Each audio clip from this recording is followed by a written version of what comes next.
Andrew Neil, 73, lashed out at Prince Harry over his claim he killed 25 Taliban while serving as an army helicopter pilot in Afghanistan.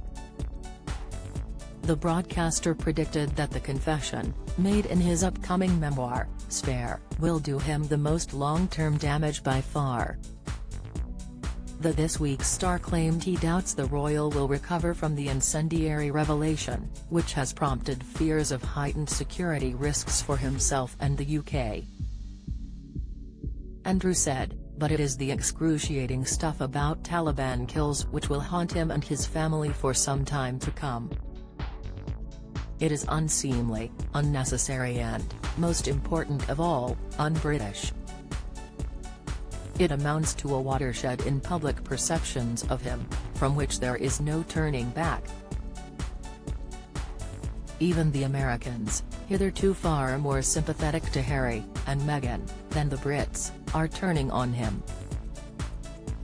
Andrew went on to say it was unsavory of the Duke to be proud of kills made from the world's most advanced and sophisticated attack helicopter when the enemy was armed largely with Soviet-era AK-47 rifles. In his new column for the Daily Mail, the journalist went on to accuse Harry of breaching the long-standing convention among British military veterans of all ranks that they don't talk much about the wars they waged, and never about kills. Since Harry's alleged claims were made public, Taliban leaders have lashed out at Harry's assertions in his new bombshell book Spare that he killed more than 24 Taliban fighters who he regarded as chess pieces to be taken off the board. One leader branded the Duke of Sussex a loser, while another accused the 38-year-old of war crimes.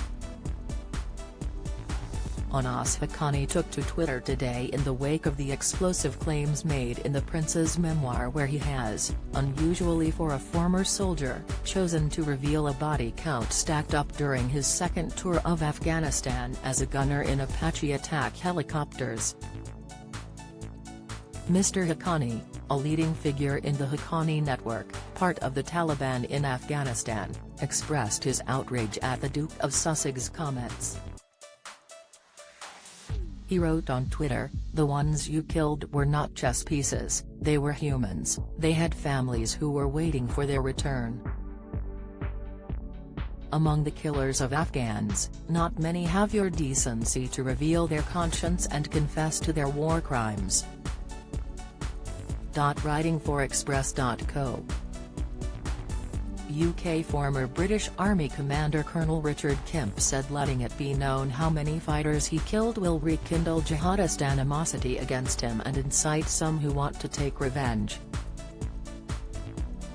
He said, his accusation that the British Army trains its soldiers to see their enemies as chess pieces to be swept off the board, in other words dehumanizing them, will also feed into jihadist propaganda, potentially encouraging wider attacks within the UK.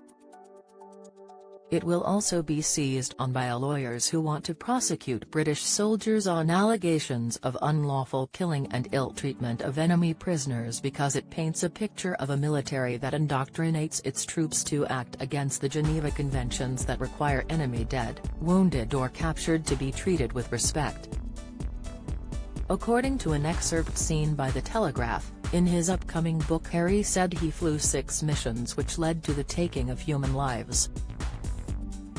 The Duke writes that in the era of Apaches and laptops, he was able to say with exactness how many he had killed.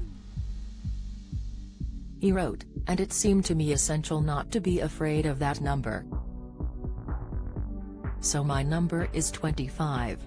It's not a number that fills me with satisfaction, but nor does it embarrass me." In episode 3 of the Sussex's Netflix series, Harry says of his military service, 2 tours in Afghanistan, flying Apache helicopters on a military base means that you grow up pretty fast. Harry was known as Officer Cadet Wales at the Royal Military Academy Sandhurst during a 44-week training course, according to Veteran Life magazine.